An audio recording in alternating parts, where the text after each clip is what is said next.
Now get Srila Prabhupada's books in ebook and audiobook form. Download the Transcend app.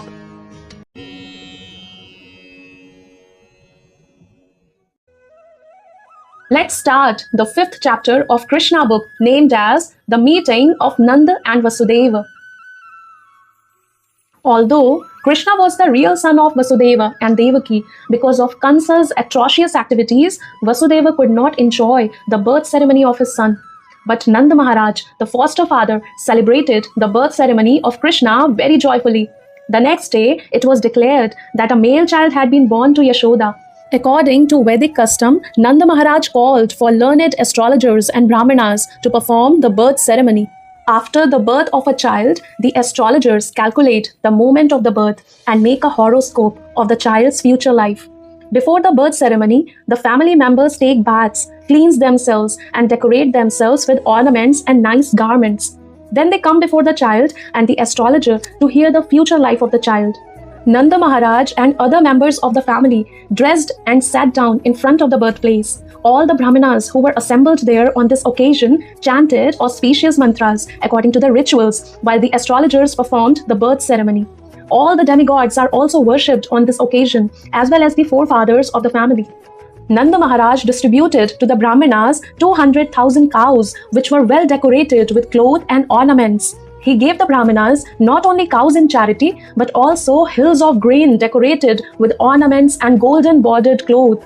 In the material world, we possess riches and wealth in many ways, but sometimes not in very honest and pious ways, because that is the nature of accumulating wealth. According to Vedic injunction, therefore one should purify such wealth by giving cows and gold in charity to the brahmanas. A newborn child is also purified by gifts of grain in charity to the brahmanas. In this material world, it is to be understood that we are always living in a contaminated state. We therefore have to purify the duration of our lives, our possession of wealth, and ourself. We can purify our duration of life by taking daily bath and cleansing the body inside and outside and accepting the 10 kinds of purificatory processes. By austerities, by worship of the Lord, and by distribution of charity, we can purify the possession of wealth. We can purify ourselves by studying the Vedas in order to understand the absolute truth and achieve self-realization. It is therefore stated in the Vedic literature that by birth, everyone is born a Shudra, that by accepting the purificatory process, one becomes twice born, that by studying the Vedas, one becomes a Vipra, which is the preliminary qualification for becoming a Brahmana, and that when one perfectly understands the absolute truth, he becomes a Brahmana. And when the Brahmana reaches further perfection, he becomes a Vaishnava or a devotee.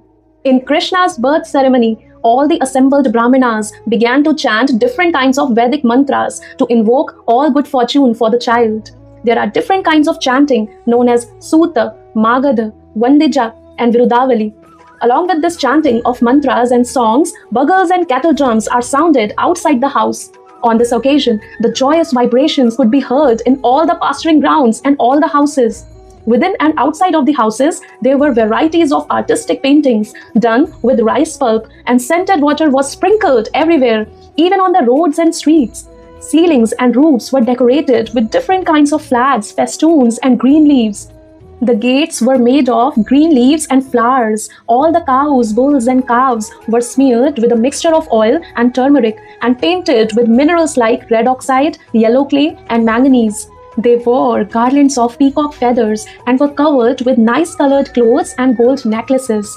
When all the ecstatic cowherdmen heard that Nanda Maharaj, the father of Krishna, was celebrating the birth ceremony of his son, they became spontaneously joyful. They dressed themselves with very costly garments and ornamented their bodies with different kinds of earrings and necklaces and wore great turbans on their heads. After dressing themselves in this gorgeous way, they took various kinds of presentations and thus approached the house of Nanda Maharaj. As soon as they heard that Mother Yashoda had given birth to a child, all the cowherd women became overwhelmed with joy, and they also dressed themselves with various kinds of costly garments and ornaments and smeared scented cosmetics on their bodies. As the dust on the lotus flower exhibits the exquisite beauty of the flower, all the gopis, cowherd women, applied the dust of kumkuma on their lotus-like faces. These beautiful gopis took their different presentations and very soon reached the house of Maharaj Nanda. Overburdened with their heavy hips and swollen breasts, the gopis could not proceed very quickly toward the house of Nanda Maharaj, but out of ecstatic love for Krishna, they proceeded as quickly as possible. Their ears were decorated with pearl rings, their necks were decorated with jeweled lockets.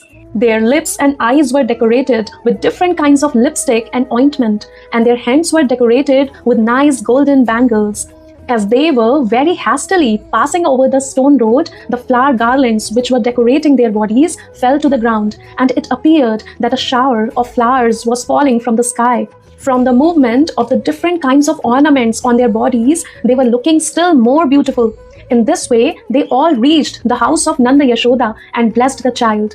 "Dear child, you live long just to protect us." While they were blessing child Krishna in this way, they offered a mixture of turmeric powder, oil, yogurt, milk, and water. They sprinkled this mixture not only on the body of child Krishna, but on all other persons who were present there. Also on that auspicious occasion, there were different bands of expert musicians playing. When the cowherd men saw the pastimes of the cowherd women, they became very joyful, and in response, they also began to throw yogurt, milk, clarified butter, and water upon the bodies of the gopis. Then both parties began to throw butter on each other's bodies. Nanda Maharaj was also very happy to see the pastimes of the cowherd men and women, and he became very liberal in giving charity to the different singers who were assembled there. Some singers were reciting great verses from the Upanishads and Puranas, some were glorifying the family ancestors, and some were singing very sweet songs. There were also many learned Brahmanas present, and Nanda Maharaj, being very satisfied on this occasion, gave them different kinds of garments, ornaments, and cows in charity. It is very important to note in this connection how wealthy the inhabitants of Vrindavan were simply by raising cows. All the cowherd men belonged to the Vaishya community, and their business was to protect the cows and cultivate crops. By their dress and ornaments and by their behavior, it appears that although they were in a small village, they still were rich in material possessions. They possessed such an abundance of various kinds of milk products that they were throwing butter lavishly on each other's bodies without restriction.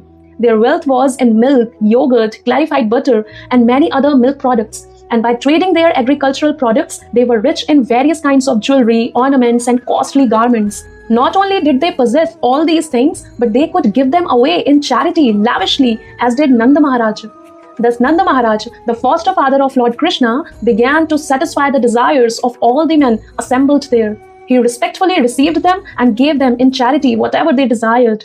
The learned Brahmanas, who had no other source of income, were completely dependent on the Vaishya community for their maintenance, and they received gifts on such festive occasions as birthdays and marriages. While Nanda Maharaj was worshipping Lord Vishnu on this occasion and was trying to satisfy all the people there, his only desire was that the newborn child, Krishna, would be happy.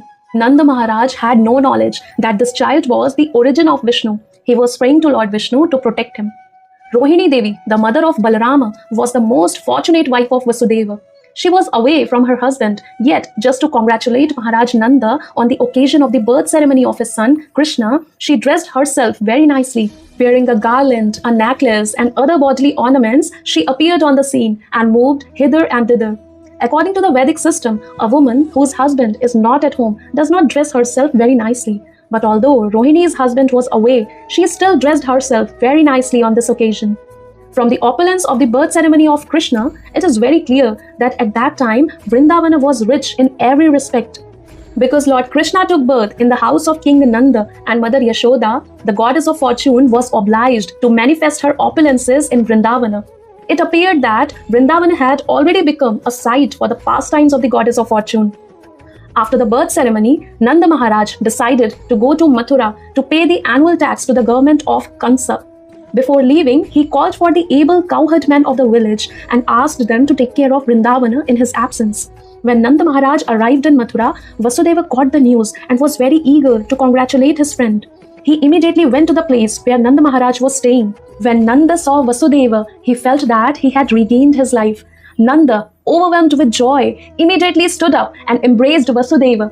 Vasudeva was received very warmly and offered a nice place to sit.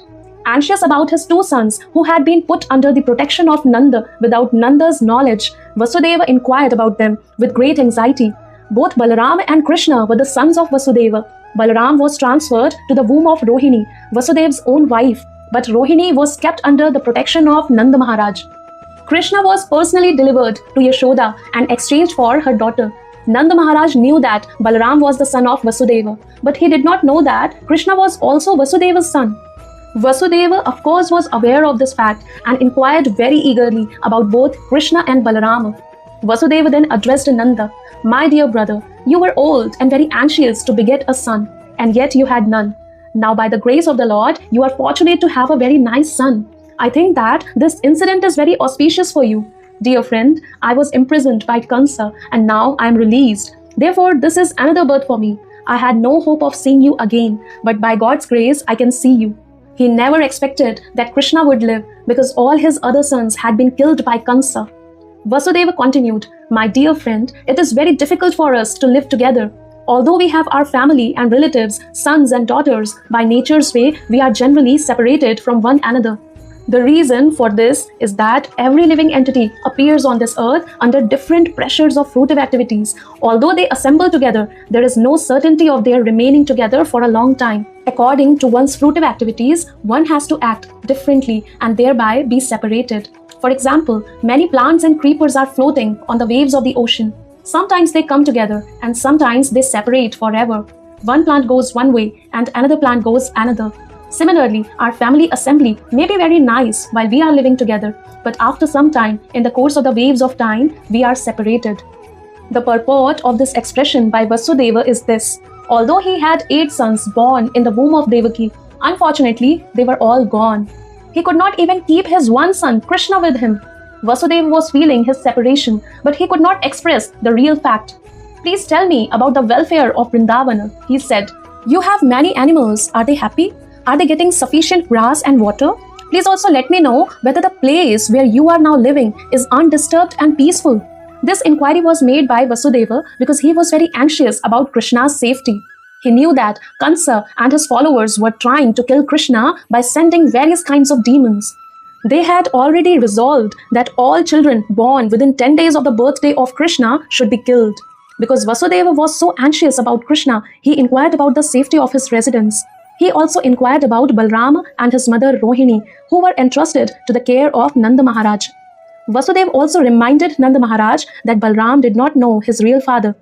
"He knows you as his father, and now you have another child, Krishna, and I think you are taking very nice care of both of them."